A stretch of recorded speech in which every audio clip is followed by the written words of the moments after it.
Il s'agit d'une installation qui traite du libre arbitre, donc un questionnement qui est déjà bien musé, qui a déjà été traité maintes et maintes fois, mais j'avais envie de me re-questionner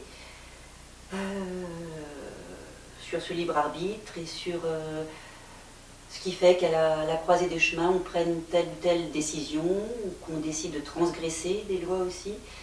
Et pour ça, j'ai choisi de prendre un angle, disons, plus sourd et neutre et dénudé, je dirais, sans couleur, ni objet réel ou objet défini, parce qu'il y a quand même de la matière. Et j'ai voulu que ce soit le temps, finalement, qui prenne la place du matériau principal. Je pense qu'il est important de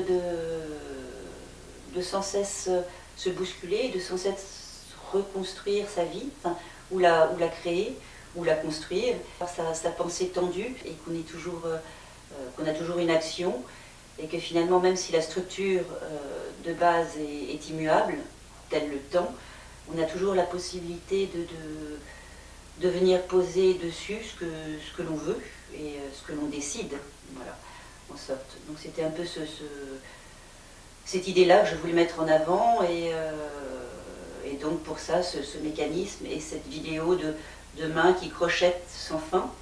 Et bien évidemment, il y a aussi l'idée de transmission. Donc tout ça, qu'est-ce qu'on transmet?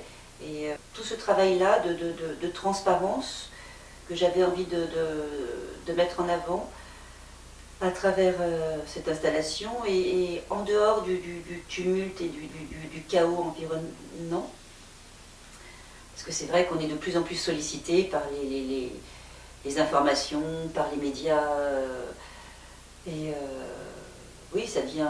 C'est une fureur qui est ambiante, qui est souvent oppressante et dans laquelle on se perd. Parce que c'est chargé de paradoxes, de bêtises, de choses intelligentes, d'images, de bruit. Et voilà, c'était faire le vide par rapport à ça et se retrouver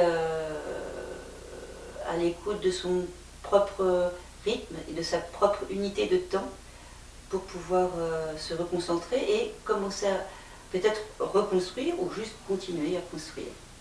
Voilà.